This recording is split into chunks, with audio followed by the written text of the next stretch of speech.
தேசிய ஜனநாயக கூட்டணியில் இருக்கக்கூடிய அத்தனை அரசியல் கட்சிகளும் ஒவ்வொரு மாவட்டத்திலேயும் இளைஞரணி மாணவரணிகளுடைய சார்பாக போதைக்கு எதிராக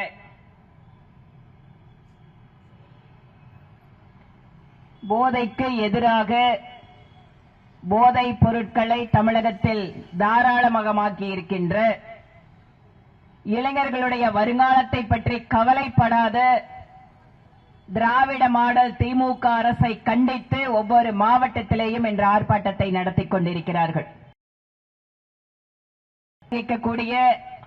மாநில துணைத் தலைவர் திரு கிருஷ்ண பிரசாத் அவர்கள், முன்னிலை வகிக்கக்கூடிய மாநகர் மாவட்ட தலைவர் திரு ரமேஷ்குமார் அவர்கள், கோவை தெற்கு மாவட்ட தலைவர் திரு சந்திரசேகர் அவர்கள், இளைஞரணியினுடைய மாநில செயலாளர் செல்வி ஜான்சி அவர்கள், இளைஞரணியினுடைய மாவட்ட தலைவர்கள் திரு முத்து அபிஷேக், திரு கார்த்திக், திரு செல்வகுமார் மற்றும் இளைஞரணியினுடைய பிரபாரி திரு ஜெகன் மற்றும் இந்த ஆர்ப்பாட்டத்தில் கலந்து கொண்டிருக்கக்கூடிய இளைஞரணியினுடைய ஆற்றல் மிகு சிங்கங்கள், மாவட்ட மாநில நிர்வாகிகள், ஊடக நண்பர்கள் ஒவ்வொருவருக்கும் என்னுடைய வணக்கம்.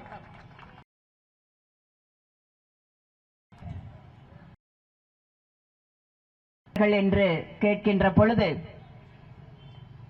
ஒருபுறம் அடிப்படை கல்வியை முடித்துவிட்டு தங்களோட சகோதரிகளுக்கு கல்யாணம் பண்ணணும், தங்களுக்கு ஒரு வீடு கட்டிக்கணும், தங்கள் வாழ்க்கையில வறுமை இல்லாமல் இருக்கணும் என்று பல்வேறு ஆயிரக்கணக்கான இளைஞர்கள்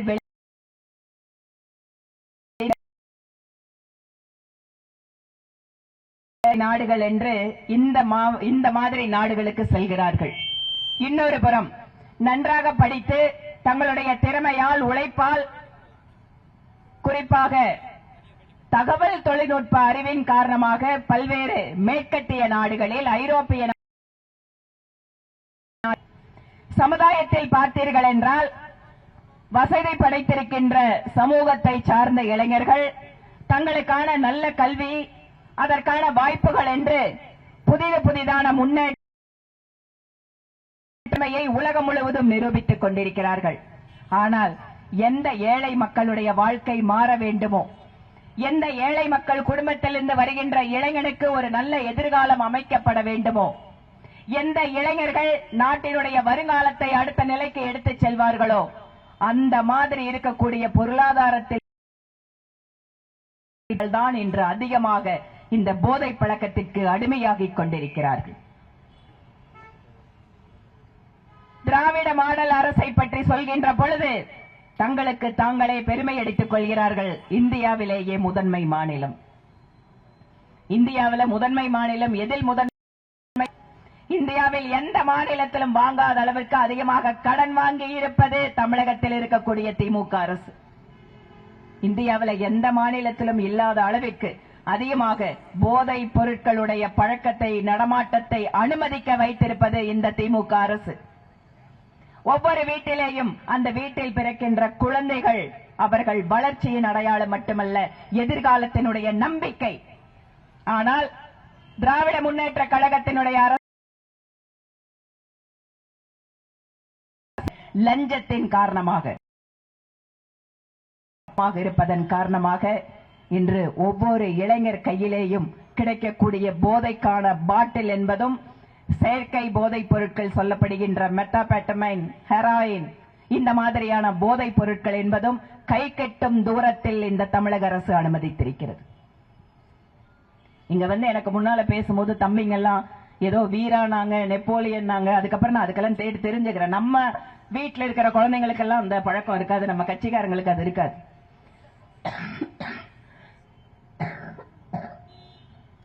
சாரி. ஆனா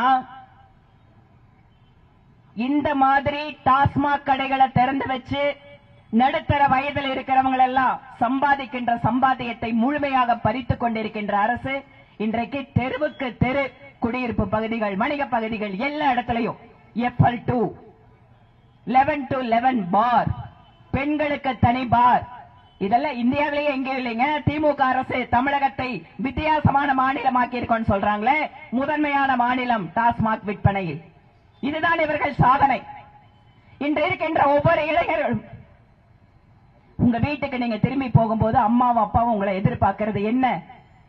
என் பையன் நல்லா படிச்சு, என் பையன் எங்க எல்லா சொந்தக்காரங்க முன்னால நம்மள தலை நிமிர்ந்து நிக்க வைப்பானா? அவன் சொந்த காலில் நின்று சம்பாதிச்சு இல்ல கூட பிறந்திருக்கிற அக்கா தங்கச்சிகளுக்காக உதவியாக அவன் சம்பாதித்து தருவானா? நம்முடைய குடும்பத்தை நல்லபடியாக காப்பாற்றுவானா என்பதுதான் நீங்கள் வீட்டுக்கு செல்கின்ற பொழுது ஒவ்வொரு பெற்றோரும் உங்களிடம் எதிர்பார்க்கின்ற எதிர்பார்ப்பு. ஸ்டாலின் அரசு என்ன செய்கிறது?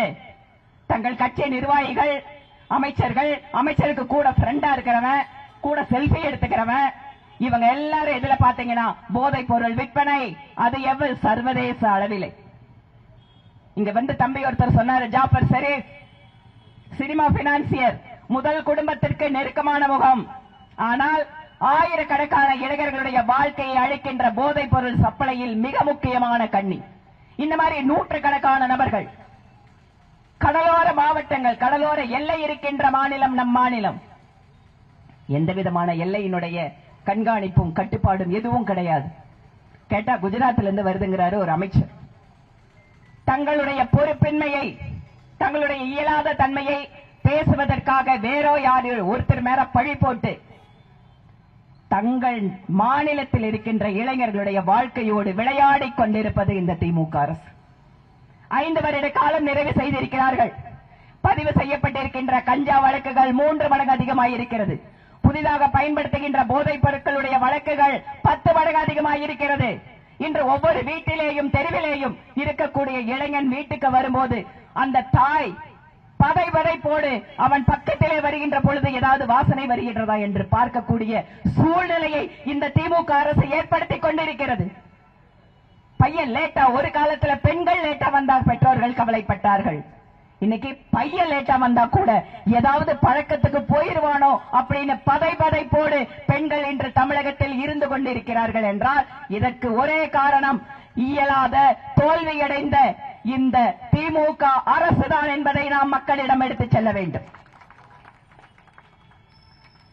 இன்று ஒவ்வொரு இளைஞனுக்கும் தலை நிமிர்ந்து நிற்கின்ற வகையிலே டெல்லியிலே செயற்கை நுண்ணறிவுக்காக உலகம் முழுக்க இருக்கின்ற தலைவர்களை அழைத்து எங்கள் இளைஞர்களுடைய திறமையை பாருங்கள், எங்கள் இளைஞர்களுடைய கண்டுபிடிப்புகளை பாருங்கள், உலகத்தில் இருக்கின்ற நாடுகளே, தலைவர்களே, இதோ இந்தியா இன்று தொழில்நுட்ப புரட்சியிலே, செயற்கை நுண்ணறிவிலே நாங்கள் தலைமையேற்க போகிறோம் என்று டெல்லியிலே மிகப்பெரிய மாநாட்டை நடத்தி கொண்டிருக்கிறார் நம்முடைய அன்புக்குரிய பாரத பிரதமர் நரேந்திர மோடி அவர்கள்.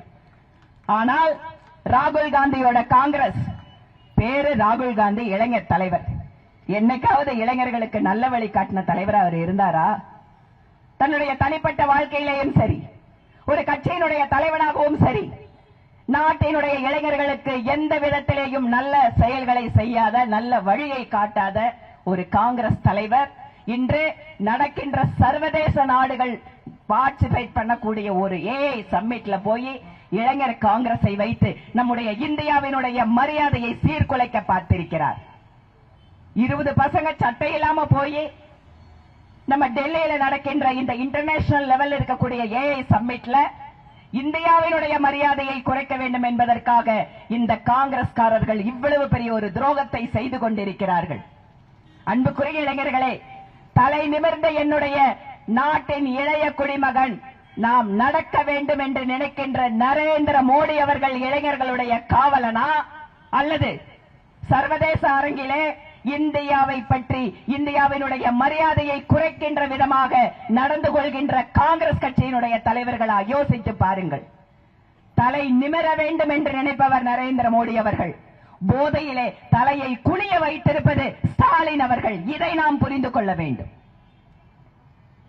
இன்று ஒவ்வொரு பெண்மணிக்கும் பணம் கொடுத்தாச்சுன்னு சொன்னா எல்லாத்தையும் மறந்துடுவாங்கன்னு நினைக்கிறாரு ஸ்டாலின் அவர்கள்.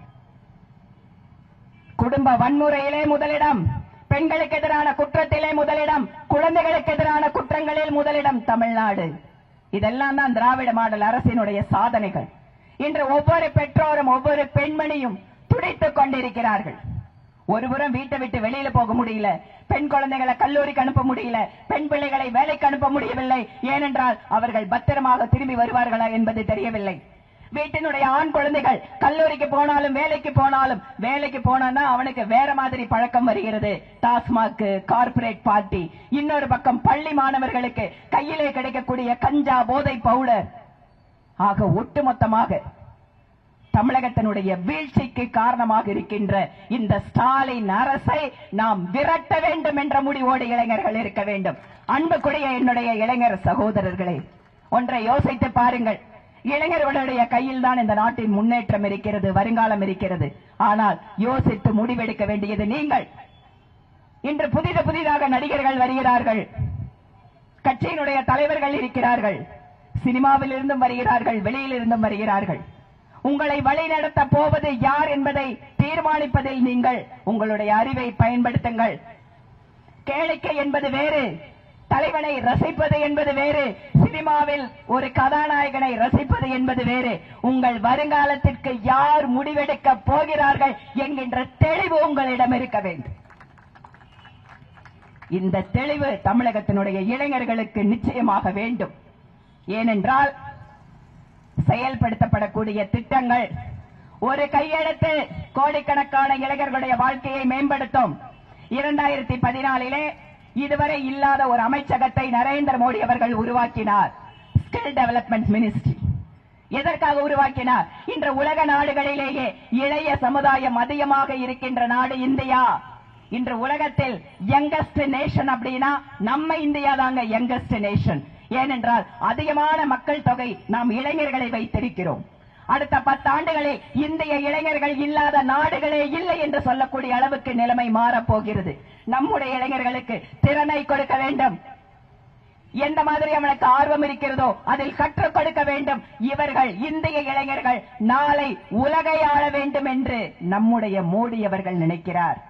ஆனால் திமுக அரசு தன்னுடைய மகனை முதலமைச்சராக்க வேண்டும் என்பதற்காக. அன்பு சகோதரர்களே, இங்க இருக்கிற நீங்க எல்லாரும் ஒரு நிமிஷம் யோசிச்சு பாருங்க. இங்க மேடையில் இருக்கக்கூடிய ஒவ்வொரு சகோதரர்களும், ஒருத்தர் விவசாயி, ஒருத்தர் சாதாரணமா சின்ன கடை வச்சிருக்கிறவர், மிக சாதாரண குடும்பத்தில் இருந்து வந்திருக்கக்கூடிய என்னுடைய அன்பு சகோதரர்கள் எல்லாம் இங்கு மேடையிலே உங்களுக்காக தலைவர்களாக மாறி இருக்கிறார்கள். திமுக குடும்பத்திலே அந்த கோபாலபுரத்தின் முதல் குடும்பத்தை தவிர வேறு யாரேனும் முதல்வர் நாற்காலிக்கு ஆசைப்பட முடியுமா? சொல்லுங்க. முதலமைச்சர் பதவிக்கு திமுகவிலே கோபாலபுரம் குடும்பம் அல்லாமல் வேறு யாராவது இளைஞர்களுக்கு அந்த கட்சியில் வாய்ப்பு வருமா? சொல்லுங்க. வருமா, வராதா? ஆனால் பாரதிய ஜனதா கட்சியில், ஏன் அண்ணா திராவிட முன்னேற்ற கழகத்தில் கூட சாதாரணமாக இருக்கக்கூடிய இளைஞர்கள் அரசின் உயர் பதவிக்கு வர முடியும். இதுதான் உண்மையான ஜனநாயகம். இதை புரிந்து கொண்டு இந்த ஜனநாயகத்தினுடைய உரிமையை, இந்த ஜனநாயகத்தினுடைய பலத்தை 2026 தேர்தலில் நாம் காட்டுவோம். தமிழகத்தினுடைய நலனுக்காக தேசிய ஜனநாயக கூட்டணிக்கு இளைஞர் சக்தி அழைத்திட வேண்டும் என்ற கோரிக்கையோடு இந்த ஆர்ப்பாட்டத்தை மிக நல்ல முறையில் ஏற்பாடு செய்து நடத்தியிருக்கின்ற இளைஞர் அணியை சார்ந்த அத்தனை சகோதர சகோதரிகளுக்கும் என்னுடைய வாழ்த்துக்களையும் வணக்கங்களையும் தெரிவித்துக் கொள்கிறேன். நன்றி, வணக்கம்.